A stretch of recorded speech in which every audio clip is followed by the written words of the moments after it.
இந்த மீன ராசி அன்பர்கள் தன்னுடைய வாழ்நாள்ல பாத்தீங்கன்னா இந்த ஜூன் மாதத்துல ரொம்ப ஒரு 1.5 வருஷம் கழிச்சு இந்த ஜூன் மாதம் ரொம்ப பெர்ஃபெக்டா இருக்கக்கூடிய ஒரு நேரம். எந்த விஷயங்களை நீங்க இழந்துருவீங்க அப்படின்னு நினைச்சீங்களோ அது எல்லாமே உங்களுக்கு சாதகமாக இருக்கக்கூடிய ஒரு நேரமாக தான் இந்த மீன ராசி அன்பர்களுக்கு இருக்க போகுது. ராசிக்கு அதிபதி குருன்னு சொன்னாலே பாத்தீங்கன்னா ரொம்ப நேர்மை, ரொம்ப பெர்ஃபெக்டா இருக்கிறது, டிசிப்ளின், இது எல்லாமே இருக்கும் மீன ராசி அன்பர்களுக்கு.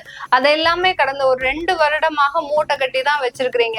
ஏன்னா எங்கேயுமே யாருமே நேர்மையாக இல்லாத போது நீங்க மட்டும் நேர்மையாக இருந்து எந்த ஒரு விஷயங்களையும் உங்களால சாதிக்க முடியாத ஒரு சூழ்நிலையில தான் இருந்தீங்க. இது நாள் வரைக்கும் நீங்க அவாய்ட் பண்ணிட்டு இருந்திருப்பீங்க. நம்ம அப்புறமா போலாம், கையில வீசா வச்சு கூட உங்களால போக முடியாத ஒரு சூழ்நிலை.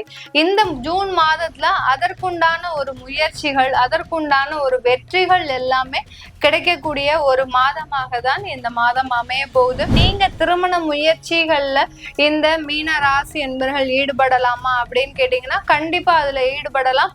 அதுல உங்களுக்கு குடும்பத்தார எல்லா உறவினர்களோட சேர்ந்து போய் நீங்க திருமண முயற்சிகள்ல ஈடுபடாதீங்க. காதும் வெச்சமாக சில விஷயங்கள்ல செய்யுங்க.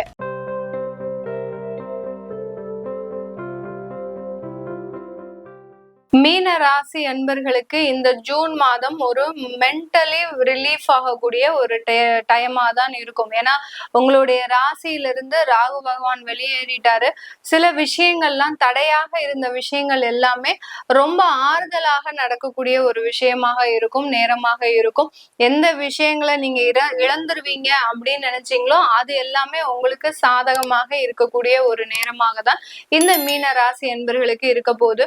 இந்த மீன ராசி அன்பர்கள் தன்னுடைய வாழ்நாள்ல பாத்தீங்கன்னா இந்த ஜூன் மாதத்துல ரொம்ப ஒரு 1.5 வருஷம் கழிச்சு இந்த ஜூன் மாதம் ரொம்ப பெர்ஃபெக்டா இருக்கக்கூடிய ஒரு நேரம்.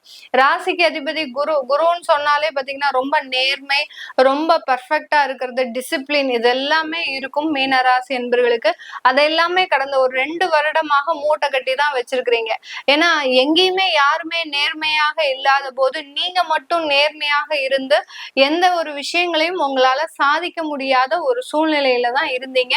இப்போ பேக் டு ஃபார்ம் என்ற அளவிற்கு இந்த மீன ராசி என்பர்கள் தன்னுடைய வாழ்நாள்ல திரும்ப உங்களுடைய இடத்தை அடைவதற்குண்டான ஒரு நேரம். உங்களுக்கு 7.5 சனி ஒரு பக்கம் இருந்தாலும் விரயங்கள் இருந்துகிட்டே இருக்கும். விரயங்கள்ன்றது பாத்தீங்கன்னா இந்த மீன ராசி என்பவர்களுக்கு லைஃப் டைம் ஒரு ப்ராப்ளமா தான் இருக்கும். விரயங்கள்ன்றது பாத்தீங்கன்னா இவர்கள் எப்போதுமே ஏதோ ஒரு விரயங்களை சந்திச்சுக்கிட்டே இருப்பாங்க, இல்லாட்டி ஒரு ஏமாற்றத்தை அனுபவிச்சுக்கிட்டே இருப்பாங்க இந்த மீன ராசி என்பவர்கள். அப்படிப்பட்ட இந்த 7.5 சனின்றது, விரயம்ன்றது இவங்களுக்கு பெரிய அளவுக்கு ஒரு பெரிய பர்டனா இருக்காது. இந்த ஜூன் மாதத்துல இருந்து உங்களுடைய திறமைக்கு ஏற்ற ஒரு அங்கீகாரம், மதிப்பு, மரியாதை, இது எல்லாமே உங்களுடைய ஒரு சொசைட்டில இந்த மீன ராசி என்பர்களுக்கு கிடைக்கக்கூடிய ஒரு நேரமாக தான் இருக்கும்.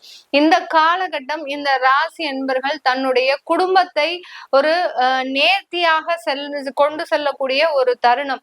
இது நாள் வரைக்கும் குடும்பத்துல பிரிவுகள், கருத்து வேறுபாடுகள், அடுத்து பாத்தீங்கன்னா ஈகோ ப்ராப்ளம்ஸ், ஒருத்தருக்கு ஒருத்தர் அட்ஜஸ்ட் பண்ண முடியாத ஒரு சூழ்நிலை, இது எல்லாமே நிறைய இருந்திருக்கும். ஆனா பாத்தீங்கன்னா இந்த ஜூன் மாதம் உங்களுக்கு அந்த குடும்பத்தை ஒரு நேர்த்தியாக, ஒரு அழகாக கொண்டு செல்லக்கூடிய ஒரு தருணம்.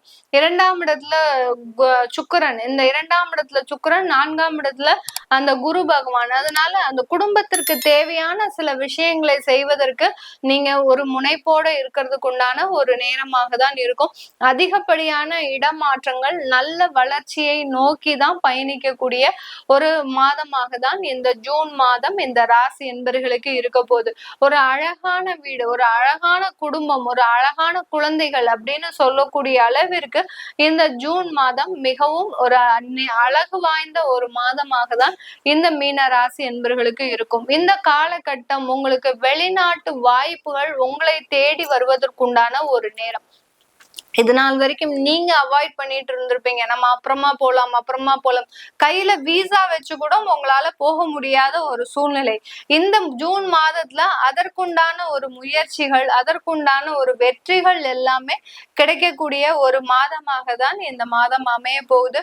வெளிநாட்டு வாய்ப்புகள், வெளிநாட்டுல சொந்தமாக தொழில் தொடங்குவதற்குண்டான ஒரு நேரம், வெளிநாட்டுல சொந்தமாக வீடு வாங்குவதற்குண்டான ஒரு நேரம், நகை ஆபரணங்கள் பெண்கள் சேர்க்கறதுக்குண்டான ஒரு ஒரு நேரமாக தான் இந்த மாதம் இந்த ராசி என்பர்களுக்கு இருக்க போது. இந்த மாதத்துல அதிகப்படியாக சுற்றுலா பயணங்கள், அதாவது ஒரு ஆன்மீக சுற்றுலாவாக இருக்கலாம், இல்ல ஒரு பிசினஸ் டூரா இருக்கலாம், இல்ல பாத்தீங்கன்னா ஏதோ ஒரு தேவைகளுக்காக இந்த சுற்றுலா பயணங்கள் அதிகமாக இந்த மீன ராசி என்பர்களுக்கு இருக்கும். ஒரு மென்டலி ரிலீஃப்ன்றது ஒரே இடத்துல ஒரு 3 வருடமா அடைஞ்சு இருந்த இந்த மீன ராசி என்பர்கள் இந்த ஜூன் மாதம் ஒரு விடுதலை பறவையாக வெளியேறக்கூடிய ஒரு நேரமாக தான் இருக்கும். சிறகடிச்சு பறக்கக்கூடிய ஒரு நேரம், தனக்குண்டான தேவைகளை நிறைவேற்றக்கூடிய ஒரு நேரம், தன்னுடைய குடும்பத்திற்குண்டான வசதி வாய்ப்புகளை ஏற்படுத்தி கொள்ளக்கூடிய ஒரு நேரமாக தான் இந்த ஜூன் மாதம் அமைய போகுது. திருமணங்கள் அப்படின்றது பாத்தீங்கன்னா பெருமளவு காதல் திருமணங்கள் கைகூடக்கூடிய ஒரு மாதமாக தான் இருக்க போகுது. காதல் திருமணத்துல இது நாள் வரைக்கும் அதிகப்படியான ஒரு குழப்பங்கள் இந்த மீன ராசி என்பர்களுக்கு இருந்திருக்கும். அதெல்லாமே விலகி இரு வீட்டாரின் ஒரு சம்மதத்தோட அந்த காதல் திருமணங்கள் முழுமையாக நடைபெறுவதற்குண்டான ஒரு நேரமாக தான் இருக்க போகுது. அடுத்து பாத்தீங்கன்னா நீங்க திருமண முயற்சிகள்ல இந்த மீன ராசி என்பர்கள் ஈடுபடலாமா அப்படின்னு கேட்டீங்கன்னா கண்டிப்பா அதுல ஈடுபடலாம். அதுல உங்களுக்கு குடும்பத்தார எல்லா உறவினர்களோட சேர்ந்து போய் நீங்க திருமண முயற்சிகள்ல ஈடுபடாதீங்க. காதும் வெச்சமாக சில விஷயங்கள்ல செய்யுங்க. யார்கிட்டையும் ரொம்ப பிரபகண்டாப்படுத்துறது, ஏன்னா 7.5 சனி நடந்துட்டு இருக்குது. 7.5 சனி நடக்குது அப்படின்றதுக்காக நம்ம திருமணமும் பண்ணாமலாம் இருக்க முடியாது. அதனால 7.5 சனி நடக்கும் போது அந்த திருமண முயற்சிகள்ல ரொம்ப சீக்ரெட்டை மெயின்டைன் பண்ணணும். நான் இந்த இடத்துல பொண்ணு பார்த்திருக்கிறேன், இந்த இடத்துல பையன் பார்த்திருக்கிறேன் அப்படின்னு நீங்க ஏதாவது ஒரு லீக் அவுட் பண்ணிட்டீங்கன்னா போறோம், அங்க பெரிய பெரிய ஏவுகணைகள் வந்து பாயும் உங்களுடைய உறவினர்களிடம் இருந்து.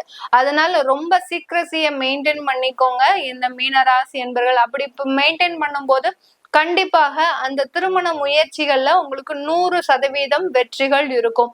இல்ல நீங்க ஏதாவது யாரையாவது கூட்டிட்டு போறீங்க, உங்களுடைய பெரியப்பாவோ சித்தப்பாவோ இல்ல அம்மா வகைராவோ இல்ல அப்பா வகைரா, இந்த மாதிரி ஏதாவது ஒரு உறவினர்களை கூட்டிட்டு போகும்போது அந்த இடத்துல அந்த திருமண முயற்சிகள்ல வெற்றிகள் கிடைக்காது. அங்க ஏதோ ஒரு ஏமாற்றம், ஏதோ ஒரு அவமானம், அசிங்கம், உறவினர்கள் முன்னாடி அவமானப்படக்கூடிய ஒரு சூழ்நிலையும் இந்த ஜூன் மாதம் இந்த மீன ராசி என்பர்களுக்கு இருக்கும். அதனால ஒன்று கூடி தேர் இழுக்கிறது அப்படின்றது இந்த மாசம் உங்களால முடியவே முடியாது.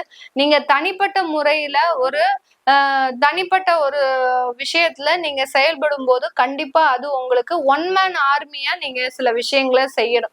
செஞ்சீங்கன்னா தான் அது ஒரு நல்ல ஒரு முன்னேற்றத்தை இந்த மீன ராசி என்பர்களுக்கு கொடுக்கும். இந்த மீன ராசி என்பர்கள் தன்னுடைய வாழ்க்கையில பாத்தீங்கன்னா கணவன் மனைவி உறவுல நல்ல ஒரு மகிழ்ச்சியாக இருக்கக்கூடிய ஒரு தருணம். அடுத்து பாத்தீங்கன்னா ஒரு 3வது குழந்தை, அதாவது 2 குழந்தைகளை பெத்தாச்சு, எங்களுக்கு இன்னும் ஒரு ஆம்பளை பையன் இல்ல அப்படின்னு நினைக்கிறவங்க எங்களுக்கு 3வது குழந்தை பெற்றுக்கிட்டா அந்த குழந்தை பாக்கியம் கிடைக்குமா அப்படின்றவங்களுக்கும் கண்டிப்பா அதற்குண்டான ஒரு நல்ல அமைப்புகள்லாம் இருக்கு. அதனால ஒரு குழந்தைக்கு மேல பெத்துக்கிறது இந்த மீன ராசி என்பர்களுக்கு இந்த காலகட்டம் ஒரு நல்ல ஒரு அமைப்பாக தான் இருக்கு. எங்களுக்கு பொருளாதார வளர்ச்சி இல்லை, அந்த மாதிரிலாம் எங்களாலாம் இருக்க முடியாது அப்படின்றவங்களுக்கு இந்த குழந்தை பிறக்கிறதுனால, அதாவது 2வது குழந்தைன்ற ஒரு விஷயம் வர்றதுனால உங்களுக்கு வாழ்க்கையில அடுத்த கட்ட வளர்ச்சின்றது கண்டிப்பா அமையும். அதனால அந்த விஷயங்களை நீங்க யோசிக்கும் போது கண்டிப்பா அதற்குண்டான ஒரு முயற்சிகள் கண்டிப்பா இருக்கும் இந்த மீன ராசி என்பர்களுக்கு. இது எல்லாமே நம்ம கோச்சார நிலவரப்படி பலன்களை சொல்லிட்டு வந்துட்டு இருக்கிறோம்.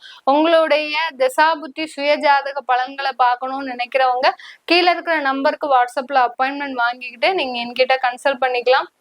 உங்களுடைய குழந்தைகளுக்கு ஜாதகம் எழுதணும், நியூமராலஜி படி பெயர் வைக்கணும், அடுத்து பாத்தீங்கன்னா உங்களுடைய புதிய தொழில் ஸ்தாபனத்திற்கு பெயர் வைக்கணும் அப்படின்னு நினைக்கிறவங்களும் கீழே இருக்கிற நம்பருக்கு வாட்ஸ்அப்ல அப்பாயின்மெண்ட் வாங்கிக்கிட்டு அதனுடைய விவரங்களை தெரிஞ்சுக்கலாம்.